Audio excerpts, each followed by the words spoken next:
Guys, एक बार सुभाष चंद्र बोस ने अपने जन्मदिन पर यह तय किया कि वो अपने वजन के बराबर सोना आजाद हिंद फौज के सैनिकों को दान करेंगे।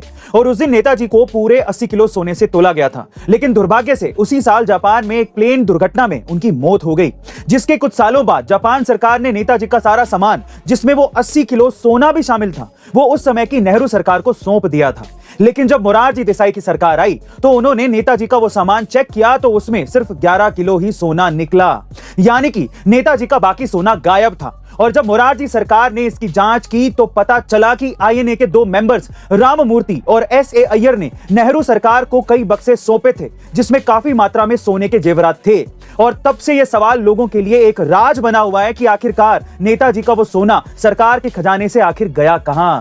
वैसे गाइज, आपको क्या लगता है कि नेताजी का 80 किलो सोना किसने चुराया? कमेंट सेक्शन में जरूर लिखिएगा। गाइज, अगर आप पुरानी कार खरीद रहे हैं तो सिर्फ ये ना देखें कि बड़ी चकाचक दिख रही है, खरीद लेते हैं। उसमें बहुत सी बातों का ध्यान रखना पड़ता है। इसमें से 5 बातें आज मैं आपको बताता हूं। पहला, कार की कंडीशन को चेक करें कि कहीं वो अंदर या बाहर से डैमेज तो नहीं है। दूसरा, इंजन की जांच जरूर करें। किसी भी कार में सबसे इंपॉर्टेंट हिस्सा उसका इंजन ही होता है, और इसकी जांच करने के लिए आप अपने साथ एक टेक्नीशियन को भी साथ ले जा सकते हैं, और ले जाना ही चाहिए। तीसरा, कार की माइलेज जरूर चेक करें, और इसे चेक करने के लिए आप हाईवे और कच्चे रास्ते पर इसकी टेस्ट ड्राइव ले सकते हैं। चौथा, कार कितनी पुरानी है ये जरूर चेक कर लें। यहाँ गाइज, मोटर व्हीकल एक्ट के तहत कार 15 साल से ज्यादा पुरानी नहीं होनी चाहिए, इसलिए आप इसके मॉडल को जरूर चेक कर लें। और पांचवा, कार के सभी डॉक्यूमेंट्स लाइक इंश्योरेंस, आरसी सभी अच्छे से जांच कर लें, और इसकी जांच आप ऑनलाइन भी कर सकते हैं। सो गाइज, अगर आप पुरानी कार खरीदने जाएं तो इन सब बातों का ध्यान रखें। शायद आपको वीडियो बहुत काम आएगी, तो इसे शेयर करना मत भूलिएगा। मिलते हैं अगली वीडियो में।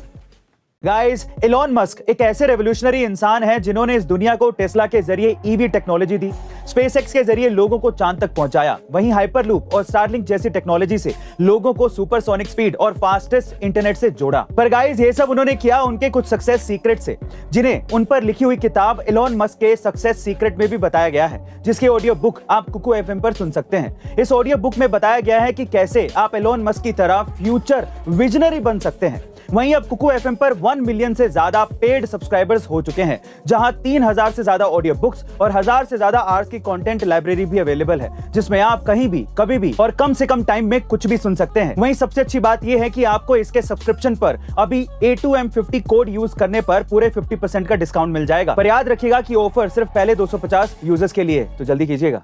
विवेकानंद जी को पढ़ने लिखने का बहुत शौक था, और इसीलिए एक गीता उनके पास हमेशा रहती थी। एक बार एक अंग्रेज उनसे मिलने आया और अलमारी के बगल में रखी गीता देखकर मुस्कुराने लगा, जिसके ऊपर विवेकानंद जी ने अनेक महान पश्चिमी लेखकों की किताबें रखी हुई थी। वो व्यक्ति किताबों की ओर देखकर मुस्कुराने लगा और बोला, आखिर आप भी मानते हैं कि हमारी रचनाएं आपकी गीता से भी सर्वोच्च हैं। इतना सुनते ही विवेकानंद जी ने सबसे नीचे रखी गीता हटा दी, जिसे सारी किताबें भर भरा कर नीचे गिर गई, और उन्होंने जवाब दिया कि सबका आधार आखिर गीता ही है। गाइस, विवेकानंद जी की हाजिर जवाबी और उनके दिमाग का कोई तोड़ नहीं है। वैसे आपको विवेकानंद जी की कौन सी कहानी सबसे अच्छी लगती है? कमेंट सेक्शन में जरूर लिखिएगा।